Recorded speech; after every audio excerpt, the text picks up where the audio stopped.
Do ponto de vista de empreender, eu tive uma chance de empreender com dinheiro de terceiros.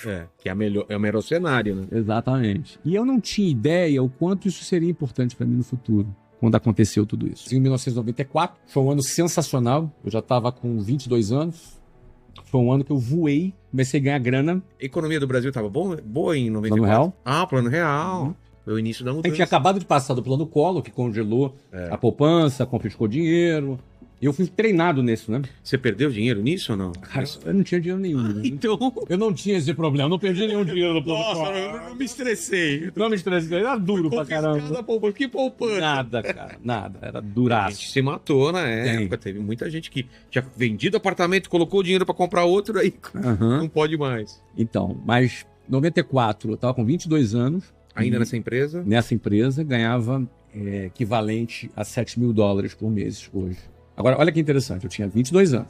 Até Venezuela, eu trabalhei, viajei, fui pra Venezuela, comprei um carro, juntei tudo, comprei um carro, fui roubado. Ou seja, quando eu volto pro Brasil, eu volto no 0 a 0. O que eu tinha juntado era um dinheiro de um carro, que era um carro zero que a gente tinha comprado lá na Venezuela, e foi roubado e o seguro não nos pagou. Não? Não, fui roubado 2 vezes. Pelo ladrão e pelo seguro.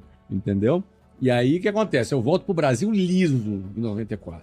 0 a 0, sem herança, morando com a Luciana, na periferia. Pra outro lugar ou pro mesmo lugar que você morava? Eu volto pro mesmo lugar, porque eu não conseguia alugar, cara. Ainda não conseguia alugar. Mas começa a ganhar grana. Começa a ganhar bem. Nesse ano de 94, 2 coisas legais aconteceram. Primeiro, comecei a ganhar bem. Segundo, em maio desse ano, um gerente que era da minha equipe, eu era diretor e tinha ali uns 20 gerentes debaixo de mim, um desses gerentes chegou para mim e falou assim, cara, meu pai tem um apartamento em Botafogo e tu não quer alugar não? Tá vago. Falei, cara, deixa eu dar uma olhadinha lá. Eu fui ver o apartamento, cara, do lado do metrô, vista para praia de Botafogo, bonita. 5 minutos do metrô até o Rio, até o centro. Preço bom? Porra, preço que eu podia pagar, bom pra caramba, e fechei com ele. Aí, era um cara conhecido. Aluguei o apartamento. Pô, aí a vida... Comecei a experimentar o que eu não tinha experimentado. Sobrar tempo. Eu gastava 4 horas de trânsito. Agora eu gastava 5 minutos para ir, 7 minutos no máximo, e 5, 7 minutos para voltar. Rapidinho. De metrô. Rapidinho. Metrô no Rio de Janeiro com ar-condicionado. Bacana. Bacana. Então, assim, isso começou a acontecer. E a segunda coisa é que eu comecei a ganhar bem. Aí comecei a comprar um carro bacana. Aí, ali começou. Então, agora que começou, e agora que a coisa começou a acontecer, meus pais tranquilos, agora o Flávio aquietou, agora ele tá casado, agora começou a ganhar dinheiro, voltou da Venezuela, agora que as coisas vão começar a andar, aí eu resolvi pedir demissão. Cara, você atrapalha todo o plano, cara. A história vai caminhando para um final bom, você vai lá e desiste das coisas. Exatamente. E vai para outro caminho. E aí? Eu pedi demissão. Mas você não tinha nada na mão? Quando eu pedi demissão, eu não tinha nada na mão, mas tinha um plano. O que acontece, cara? Tinha dinheiro guardado? Não, muito pouquinho. Tá errado isso. Muito pouquinho. E tua mulher falou o quê? Ela tava com minha mulher falou, nós tomamos a decisão junto, cara. Os loucos são os dois aqui. Cara. Pra se juntar tem que ser louco também. Imagina. Cara, você é o seguinte, cara, eu tava super bem, tava liderando, tava em alta. Mas não tava feliz? Tava feliz. Gostava da empresa. Meu relacionamento com os donos das empresas era maravilhoso. 2 caras bacanas, o Mário e o Juarez, caras maravilhosos. Quando eu fui para Venezuela, eu comecei a liderar a empresa inteira. Quando eu volto para o Rio de Janeiro e assumo de novo lá a minha posição, eu já não conseguia olhar só para vendas. Agora eu olhava para o todo. E cheguei à conclusão, na minha análise juvenil de 22 anos, que tinha algumas inconsistências na operação. Que dava para melhorar. Que eu achava que se melhorasse a empresa ia alcançar um resultado mais interessante. Quando eu apresentei essas ideias, foram bem recebidas, mas não era prioridade da empresa mudar. Porque às vezes o empresário está dando certo e ele não quer mudar. Claro. Está dando certo. Por outro lado, quando a gente entende que a dinâmica de mercado, às vezes a hora de mudar é quando está dando certo. E quando começa a dar errado... Esse papo de time ganhando não se mexe... Você bota o Messi para jogar. Então, no final das contas, eu percebi naquele momento que a visão da empresa era uma e que minha visão era outra. No primeiro momento que eu percebi isso, beleza, vamos tocar. Começou a passar o tempo, começou a me incomodar um pouco essa diferença. Pelo fato de você ter morado na Venezuela, você não teve essa sensação de que eu quero empreender ainda? Não. Não era. Achava que não era para você. Não era ainda. Eu não tinha esse pensamento. Eu tinha o seguinte, eu achava que devia ser por um outro caminho. Entendi. E a empresa não via da mesma maneira. Era direito Mas era muito agressivo a tua mudança?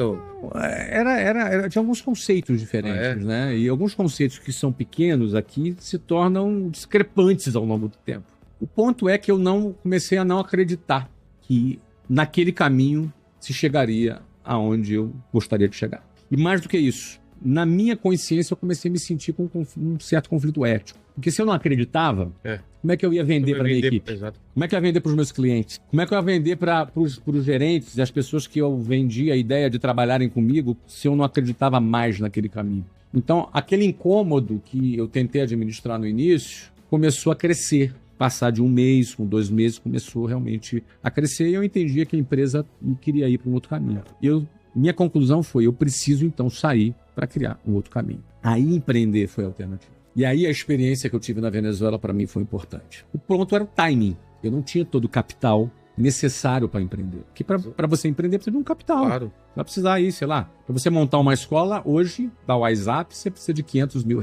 Para começar. Para começar. Eu não tinha um equivalente na época, R$500 mil para começar. Eu tinha um carro financiado. Eu estava há 10 meses no Brasil, começando do zero, depois de ter perdido tudo na Venezuela. Não tinha herança, não tinha suporte, não tinha como quem pudesse me ajudar. E eu precisava ter cerca de R$500 mil. Talvez eu tivesse R$50 mil guardado. Nesses meses guardei alguma coisinha. E eu falei, cara, mas o time era agora. Tinha que ser naquele momento. Aí falei com um amigo, que era um amigo da escola, e vendi a ideia para ele, propus para ele ser meu sócio. Que ele tinha um Voyage 86. E se ele vendesse o Voyage 86 dele... Completaria com um mínimo para começar. E ele é o único cara que tinha um Voyage 86 que eu conhecia no meu networking. Entendi. Entendeu, cara? Entendi. Ele morava na Vila da Penha, era um parceiro da escola. E ele, vambora, vamos fazer. Beleza, então tá bom. Uma semana antes de começar, eu já tinha pedido demissão. Liguei para ele, aí, meu irmão, tudo bem? Beleza? Cara, agora é a hora, meu irmão. Agora é a hora, já saí, já pedi demissão. Você falando. Eu falando pra ele, pelo telefone. Precisamos dessa grana semana que vem pra gente começar. Beleza? Pô, legal, beleza. Semana que vem, já não acho mais o cara. Porque ele desapareceu, sumiu, ficou com medo, deu pra trás. Ficou com medo e não quis ser meu sócio. E aí? Entendeu? Não quis colocar o Voyage 86 dele em risco. E você não conhecia ninguém mais que tinha um Voyage. E aí eu não conhecia ninguém. E aí eu ganhava bem, estava ganhando bem, tinha um bom relacionamento com a gerente do banco, Alda, querida, beijo pra Alda. E aí a gente conseguiu convencê-la a aumentar o meu limite do cheque especial e aumentar o limite do cheque especial da Luciana. E 10 mil no meu cheque, 10 mil no cheque da Luciana. 20 mil reais, que era equivalente hoje a 100 mil reais. Né? É um juro bem amigável, de 12% ao mês. Coisa linda. Super amigável. Total. Né? E a gente caiu dentro em cima. Esse dinheiro dava para fazer uma reforminha inicial, um setup inicial bem de leve.